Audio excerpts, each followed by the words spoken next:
pouvoir qu'on leur a laissé, puis tu les rends si arrogants actuellement. On doit leur reprendre. Merci.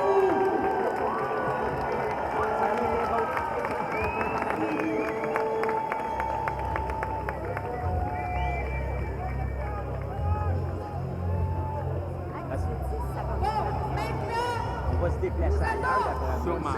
Moi, je veux de la poule. Moi, j'ai entendu dire quand il y avait plusieurs groupes qui convergeaient ensemble. Il y avait Ami Paul, il y avait Guylaine Lanto, il y avait Myriam Kayser. Ouais, mais j'ai pas vu,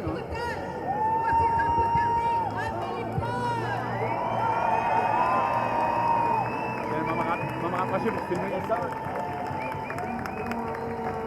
Ah ben, t'es là, là. Merci à tous, oui. Merci les amis, merci d'être venus malgré la chaleur accablante. Actuellement, quand je fais des discours, je m'inspire du message de Guy, de Diaz Guy. Mais là, la vraie est là, puis elle va passer après moi. Donc, je vois difficilement qu'est-ce que je pourrais dire d'intelligent avant elle. Fait que je me suis dit, je préfère vous laisser le message de la source directe. Mais moi, par contre, ce que j'avais envie de vous dire, de vous raconter plutôt, c'est comment je l'ai connu, Diaz Guy. En juillet dernier, juillet 2020, mon ami Feu Bernard Lachance m'a dit « Je te paye un cadeau, Amélie, je t'amène à une conférence de Guylaine Lanto. » Moi, je ne la connaissais pas vraiment, mais il m'en parlait souvent. Je me suis dit, bon, ça a l'air intéressant, ça piquait ma curiosité, donc je suis allée avec lui. Le plus beau cadeau qu'il m'a jamais fait, parce que j'étais là à la conférence, c'était une journée, et ça me disait, c'est ça. C'est ça quoi? Je sais pas, mais c'est ça. Toutes les cellules de mon corps vibraient, puis je me disais, c'est la solution, c'est la seule solution au chaos que l'on vit en ce moment. Et après ça, je suis allée à un séminaire avec elle de 5 jours et j'en ai fait plusieurs par la suite. Jusqu'au jour où j'ai dit à la fin d'un séminaire, j'ai dit « Guy, ces informations-là que tu nous donnes au séminaire, c'est tellement précieux, c'est révolutionnaire. Il faut que pas juste une petite minorité de personnes qui va à tes séminaires puissent l'entendre, mais il faut que au moins toute la planète ait l'opportunité d'y avoir accès, au moins. » Alors, elle a pensé à ça. J'ai dit qu'il faudrait faire des émissions, puis une émission par thème, une émission par livret, pour qu'on puisse avoir le temps de bien tout décortiquer. Puis elle hésitait parce que elle disait, je veux pas être une gourou, je veux pas être mise à l'avant. Parce que le but de mon message, c'est que l'autorité est à l'intérieur. C'est ici qu'on doit écouter, pas quelqu'un à l'extérieur. Oui, si tout le monde écoutait son autorité intérieure, il n'y en aurait pas de problème. Puis tout le monde vivrait en harmonie. Puis quand on écoute son âme, on est au service de l'esprit. On est au service de l'amour l'un de l'autre. On ne va pas jamais se nuire.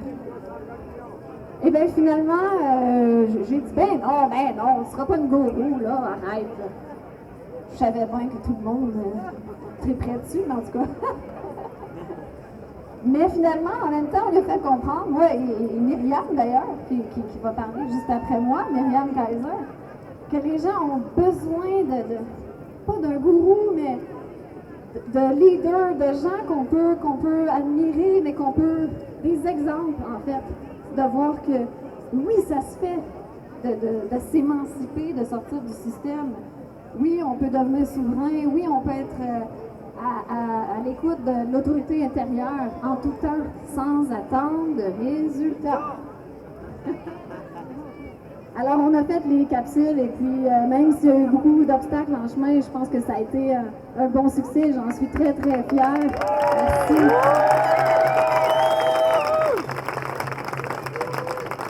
Et à travers tout ça, Guy est passé de quelqu'un que j'admirais beaucoup à une amie. Alors, pouvez-vous vous imaginer comment je me sens choyée d'avoir cette femme-là comme amie? Tous les jours, Je suis très, très reconnaissante et remplie de gratitude. Juste avant, bonjour, salut. Juste avant que Guy vienne nous parler, je veux introduire avant ça une femme que j'ai rencontrée d'ailleurs dans un séminaire avec Guy, une auteure et conférencière internationale, thérapeute aussi, une femme qui m'inspire beaucoup et qui m'a aidée dans les temps difficiles que j'ai connus dans les derniers mois. Là. Elle était là pour moi et mon Dieu. Oui! Myriam Kaiser! Voici Myriam Kaiser. Myriam!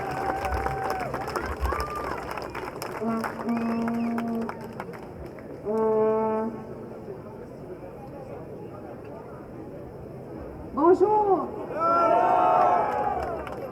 Je vous demanderai pas comment vous allez. Moi, ce que je sais, c'est que j'ai vécu un grand parcours pour ce jour, pour ce moment-ci. Toute la vie que j'ai eue, tout ce qui a été pour moi dans mon parcours m'a préparé à aujourd'hui. Aujourd'hui, c'est quoi? Mes amis, c'est le retour de la lumière.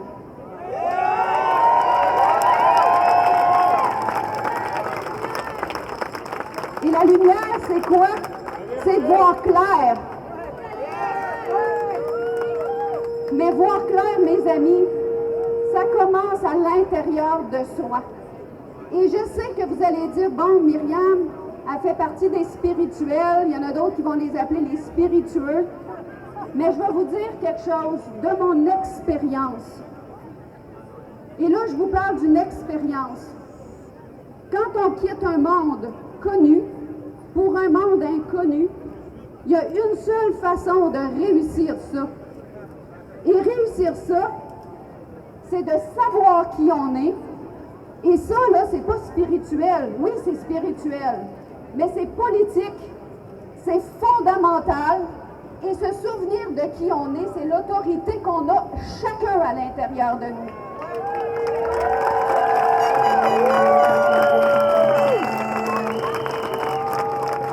C'est le pouvoir de dire oui. C'est le pouvoir de dire non. Non, je ne mets pas de masque. Non, je ne me fais pas inoculer si c'est ce que mon âme me demande. Mon âme, pas ce que c'est qui est populaire, pas ce qu'on me dit de faire, ce que moi je ressens. Moi, un jour, j'ai dû sauter dans le vide. J'ai dû lâcher mon connu vers une terre que je ne connaissais pas. Et pour monsieur, madame, tout le monde qui regarde ça de l'extérieur, ils vont dire « Ouais, mais c'était évident. » Non, c'était pas évident. Je sautais dans le vide. Et le vide nous fait peur parce que c'est de l'inconnu. Mais l'inconnu, mes amis, là, c'est quoi? C'est l'espace du vide où tous les possibles sont. Et le possible, présentement, qui est là pour nous, c'est de se souvenir de qui on est. Et ça va être la seule solution. Moi, j'ai envie de vous dire, c'est mon humble avis, mais je crois que c'est la seule solution. Cessons de demander au gouvernement de nous écouter. Cessons de demander au gouvernement de jaser avec nous. Cessons de lui demander de baisser les bras. Tournons-lui le dos.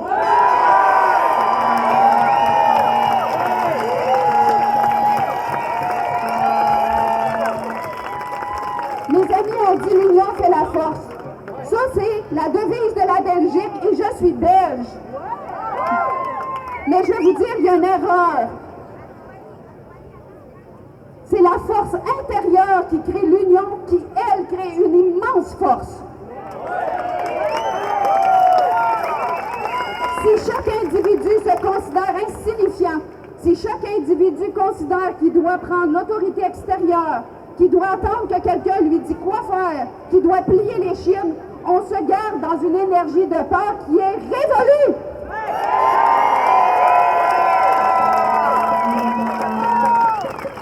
Mes amis, on a tous souffert chacun notre route. On a tous né pour ce moment-ci.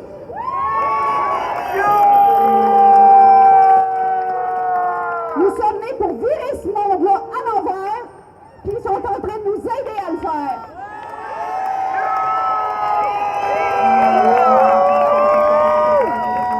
Le courage, c'est d'avancer malgré la solitude.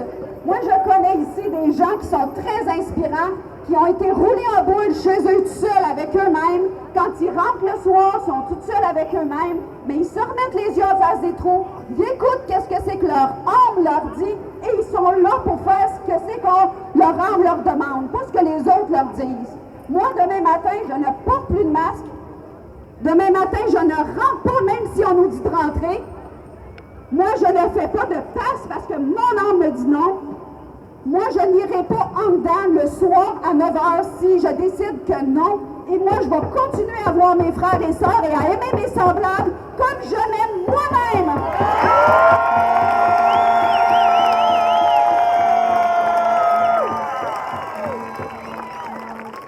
Donc, l'unique solution, les amis, qu'elle soit spirituelle, politique, qu'elle soit physiologique, qu'elle soit pour la survie de notre espèce, elle passe par le souvenir de qui nous sommes. Et ce souvenir-là, c'est quelque chose qui est individuel. Quand vous êtes seul avec vous-même, quand vous doutez, sortez du doute, votre âme sait. Moi, j'avais 2 ans et je savais qu'un jour, je ferais partie du retour de la lumière.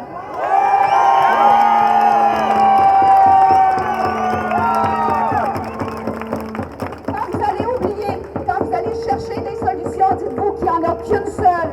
Et ici au Québec, on l'arbore dans toutes nos voitures. Je me souviens, mais je me souviens de quoi? Je me souviens que l'essence divine est en moi. Je me souviens que j'ai l'autorité suprême. Personne ne va me dire quoi faire. Et ensemble, quand chacun se souvient de qui il est, on peut faire l'union et on peut être une force indescriptible. Ils n'ont jamais vu ça venir.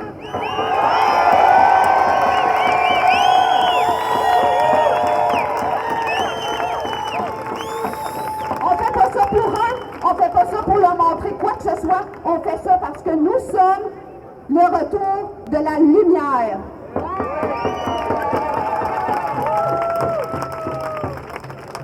Donc, sans plus tarder, je vais vous présenter une des personnes les plus inspirantes qui m'ait été donné de rencontrer dans ma vie. Et pour moi, les gens qui sont inspirants, c'est ceux qui marchent la route, dont les babines suivent les bottines. Non, on dit le contraire, les bottines suivent les babines. Pourquoi cette femme-là m'inspire? Parce que il y a 3 décennies, elle faisait exactement, elle marchait la route qu'on est en train de vivre ici collectivement. Elle l'a faite avec beaucoup de solitude, elle l'a faite dans le mépris, elle l'a faite en perdant ses titres professionnels. C'est une docteure, elle avait des cliniques partout dans le monde, elle était quelqu'un de connu, elle était quelqu'un qui gagnait bien sa vie, elle avait une famille et elle a tout risqué pour écrire quoi? La mafia médicale!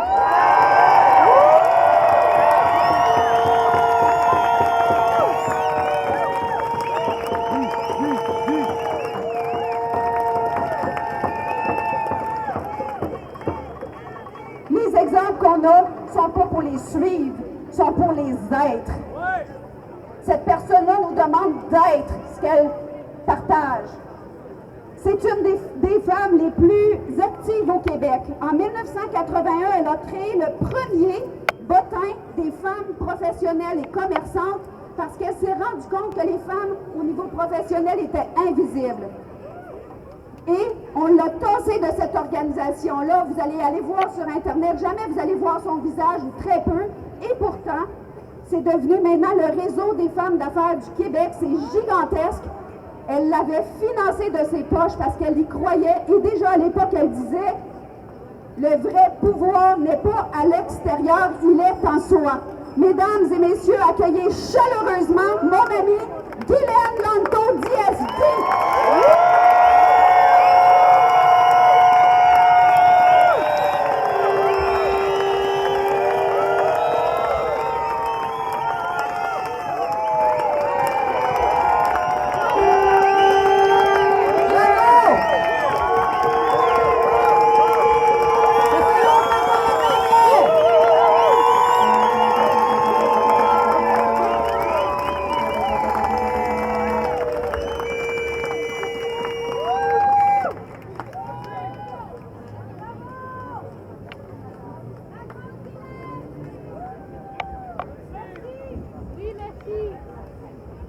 Bonjour.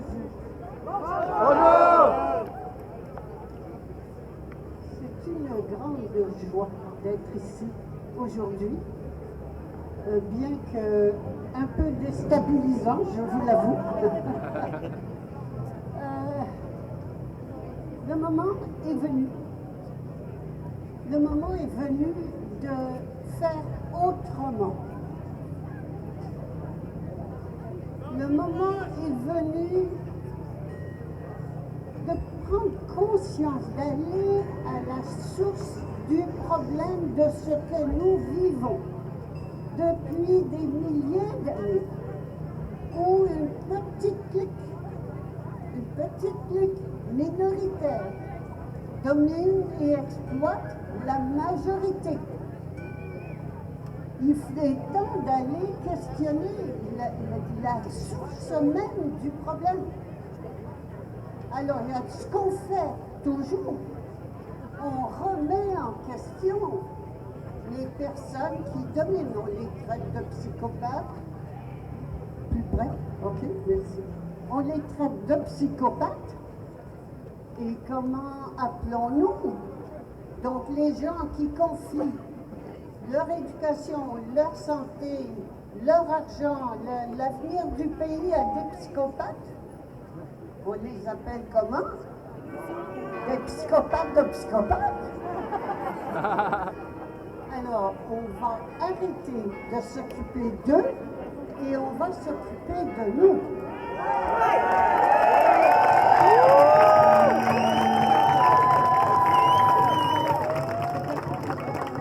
C'est très sympathique. Est-ce qu'on sait ce que ça veut dire?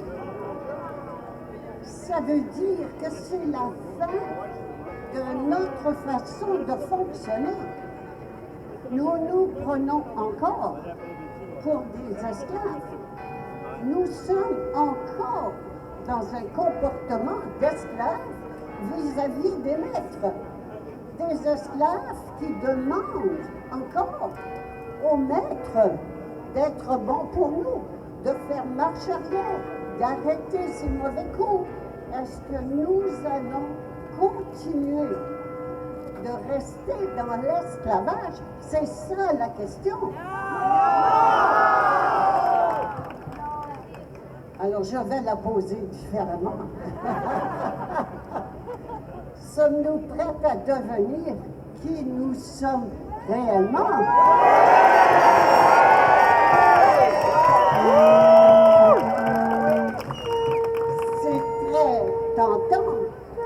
C'est très tentant. Est-ce qu'on sait ce que ça veut dire? Ça veut dire me détacher de tout ce à quoi j'ai cru. Bon, on va commencer là, déjà. En quoi j'ai cru? J'ai cru en Dieu. Le Dieu, vous savez, ce Dieu tout-puissant, qui est bon, qui est bon, qui est bon, sauf que si on n'obéit pas, on va en enfer. Pas pour un week-end, pour l'éternité. Celui-là, on l'a laissé aller pour la plupart, beaucoup. On a simplement transféré le pouvoir, et ça dans les années 60, en 10 ans, de transférer le pouvoir religieux au pouvoir politique. Et nous voilà donc avec la même chose, la même dictature, mais politique cette fois-ci plutôt que religieuse. Alors je repose la question, sommes-nous prêts à ne plus croire qu'on a besoin d'un gouvernement politique?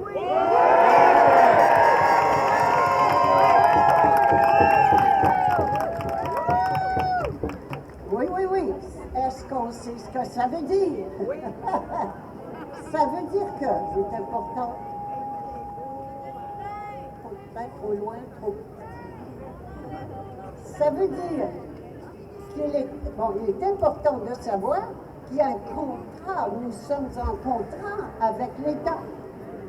Nous sommes en contrat avec l'État qui nous garantit, dit-il, sécurité et protection.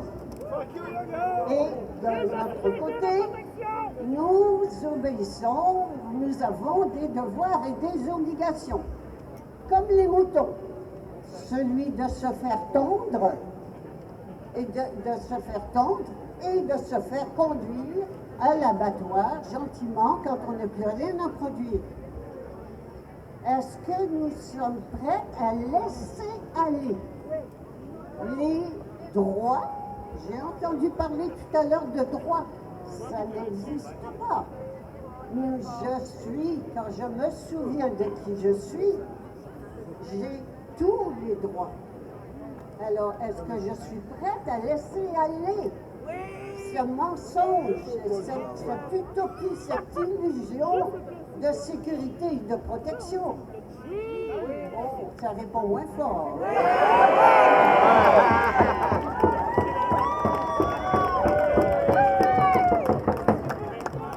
Est-ce que je suis...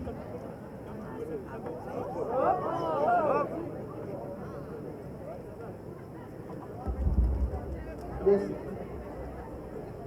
Est-ce que je suis prête à laisser aller mes allocations familiales, les soins de santé gratuits, l'éducation gratuite, les pensions de vieillesse?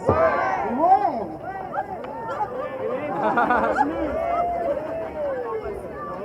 OK.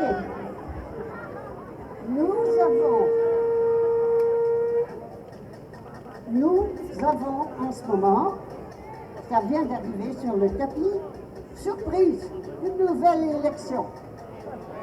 Sommes-nous prêts à nous faire rayer de liste électorale?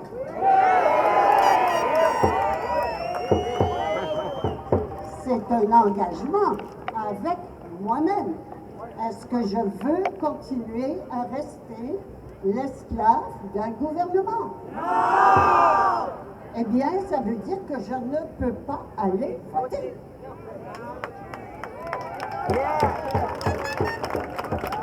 En 1850, Élisée Reclus, un Français, disait « Voter, c'est abdiquer sa souveraineté ». C'est ce que nous faisons. Nous sommes des êtres souverains, la seule vraie souveraineté que nous portons en nous, le peuple québécois.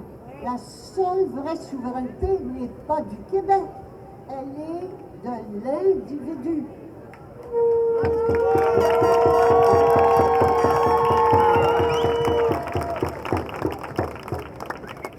C'est fondamental, nous sommes rendus là. Nous sommes rendus là à nous rappeler qui nous sommes et à nous comporter comme tels.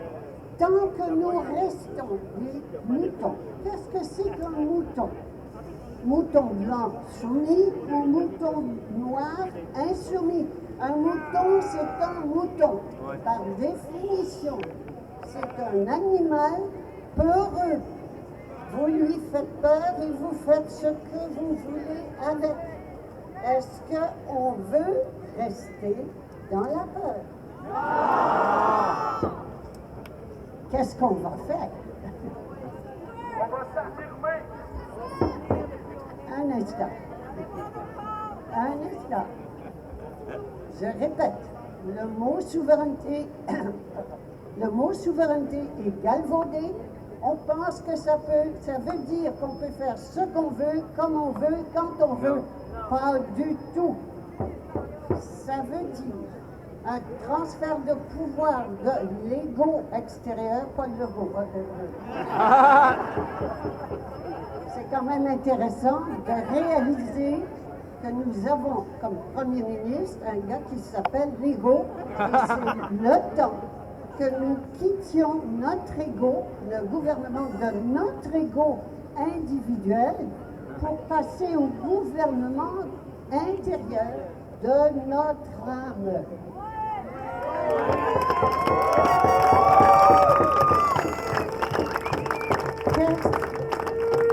Qu'est-ce que c'est que notre âme? C'est quelque chose qu'on a oublié. C'est quelque chose qu'on s'est empressé d'éliminer. Et ce qui est en cause en ce moment, c'est important de savoir qu'est-ce qui se passe en dessous de toute cette peur d'Élie ridicule. Qu'est-ce qui se passe réellement? C'est l'élimination de notre âme. Ouais. Que nous ne poursuivions pas.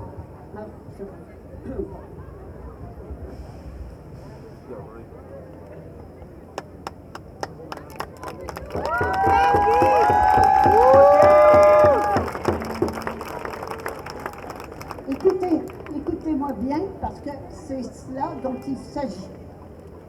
C'est l'élimination de l'âme humaine qui est en question. Et j'aimerais ça que tu arrêtes, si tu veux bien, de taper. Merci. C'est important de savoir ce qui se passe réellement en ce moment. C'est l'élimination de notre âme. C'est ça qui est en cause. Et quand on crie liberté, liberté, non, la liberté est à l'intérieur. Nous sommes libres. Mais on demande encore à nos maîtres, esclaves que nous sommes, nous demandons encore à nos maîtres de nous donner quelque chose que nous avons. Comme nous demandons à nos maîtres de nous donner à manger, d'assurer notre sécurité, notre protection. Nous n'avons pas besoin de ça. Nous avons tout. Nous sommes tout. Nous sommes l'autorité suprême. Et c'est cela que veut dire le mot souveraineté. Rien d'autre.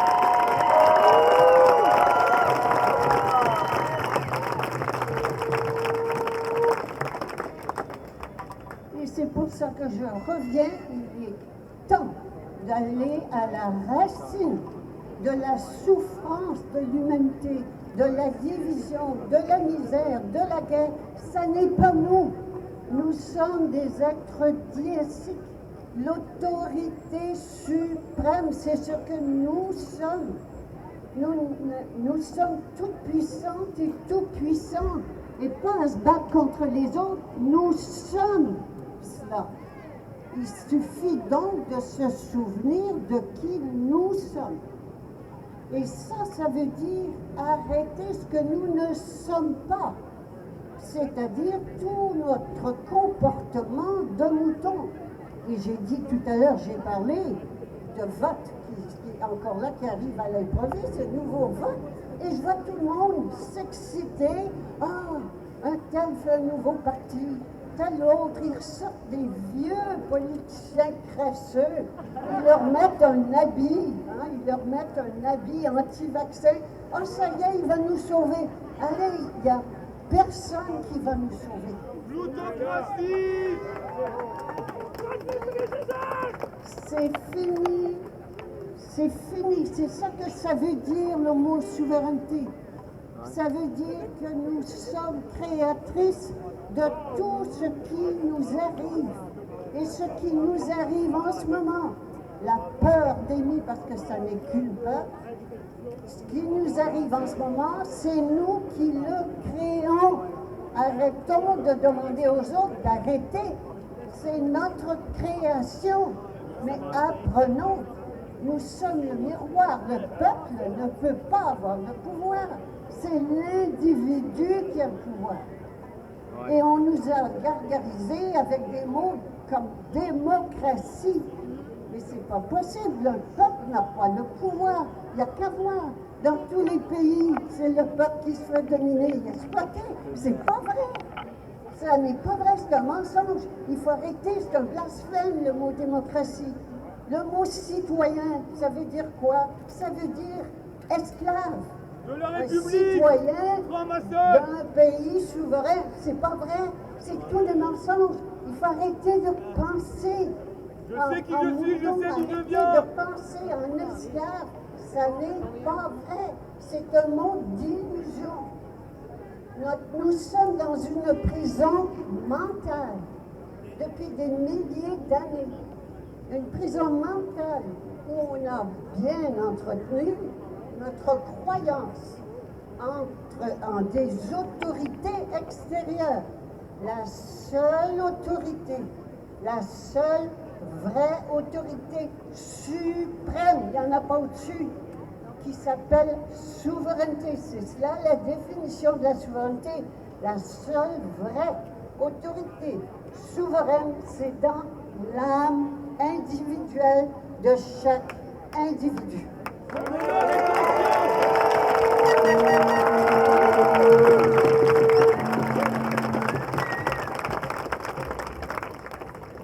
Ce que nous vivons en ce moment, c'est notre création à notre image et à notre ressemblance. Voilà où ça nous mène d'avoir cru et de croire encore en des autorités extérieures à notre propre autorité.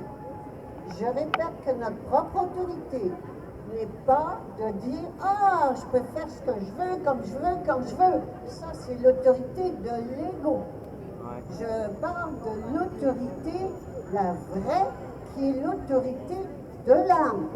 Et l'âme, c'est elle qui détient la vérité. Et chaque personne qui obéit à son âme va obéir à la vérité. Et c'est un gros transfert de pouvoir. C'est pas anodin. Ça prend une décision. Et c'est un trajet qui n'est pas facile, qui est complètement différent de ce que nous avons toujours fait. Ça n'est pas en combattant, en résistant, en niant, en quoi que ce soit, laissons-les faire. Le faux pouvoir, le mensonge, c'est pas grave, c'est pas bien, c'est pas mal, c'est juste que c'est faux. Et donc le mensonge auquel nous avons cru depuis des siècles et des siècles, il n'y a qu'à le laisser faire. Et nous, de reprendre notre conscience, de prendre la conscience de qui nous sommes réellement. Et la conscience, c'est une révolution de conscience que nous vivons en ce moment. La dernière des révolutions, c'est fini. Toutes les révolutions que nous avons faites auparavant, c'était des révolutions pour avoir des meilleures conditions de travail, un peu plus de beurre sur notre pain, etc., etc. Évidemment, ça n'a jamais rien donné. Et nous sommes rendus aujourd'hui au summum, enfermés chez nous, emprisonnés chez nous, avec notre consentement. C'est extraordinaire. Alors, je vous invite à aller à la racine du problème. Que faisons-nous, nous, la majorité, depuis des milliers d'années, qu'une petite clique puisse continuer à nous dominer et nous exploiter? Eh bien, ce que nous faisons, et là on touche la racine du problème, nous donnons priorité à notre avoir sur notre être. Tout le monde. Et ça s'appelle comment? La corruption. Nous sommes toutes et tous corrompus et nous créons un gouvernement corrompu à notre image et notre ressemblance. Ça n'est donc pas de changer de gouvernement, de changer de berger encore une fois, qui va changer les choses.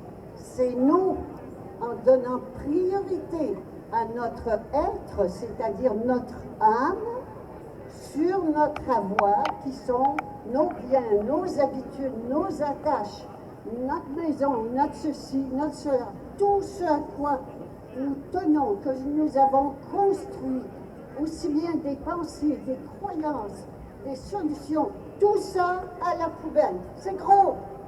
Je ne vous raconte pas des histoires, c'est gros. Est-ce que ça se fait? Oui. Est-ce que ça vaut la peine? Oui, oui, oui. Je me permets de répondre dans l'affirmative pour l'avoir fait. Et le faire encore, je n'ai qu'un seul regret, c'est de ne pas l'avoir fait plus tôt. La vie devient... La vie est facile, joyeuse, enthousiaste, créative. C'est extraordinaire. On n'a plus peur. Arrêtez d'avoir peur. Et comment on arrête d'avoir peur? En se souvenant de qui on est. et en donnant carte blanche à notre âme. Et c'est fini. Aujourd'hui, on m'a dit, écoute, ça te prend des gardes du corps. Ils sont charmants, je les adore. Mais est-ce que non. Non, pourquoi pas? Parce que, oui, mais il peut arriver quelque chose. Mais s'il m'arrive quelque chose, c'est moi qui l'aurais créé.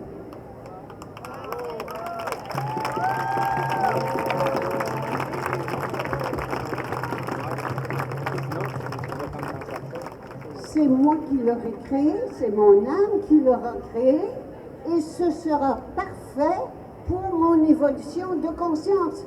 Ah ben c'est pour ça que je me suis incarnée. Ah ben c'est parfait. Alors, je ne peux plus avoir peur. On ne peut plus avoir peur. Ah, eh bien si on n'a plus peur, il n'y a plus personne qui a d'emprise sur nous. C'est aussi simple que ça.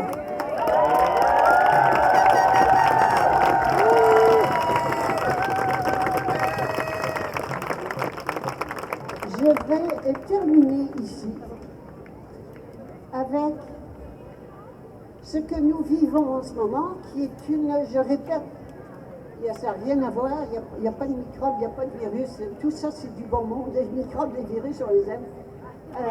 C'est une pandémie de prendre conscience qu'il il suffit d'inventer un microbe, de le passer dans les médias pour faire ce qu'on veut avec les gens. C'est extraordinaire. Eh bien, si on a pu créer une pandémie que nous avons créée, que nous créons, eh bien, si nous avons créé une pandémie, une épidémie de peur, nous allons créer une épidémie d'amour.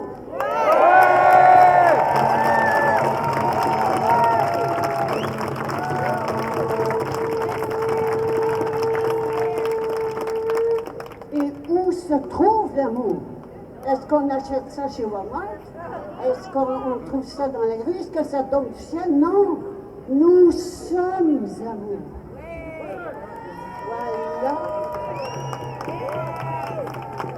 Voilà qui nous sommes. Il est le temps de se souvenir de qui on est. Je me souviens de qui je suis. Amour infini. C'est ça. Voilà qui nous sommes.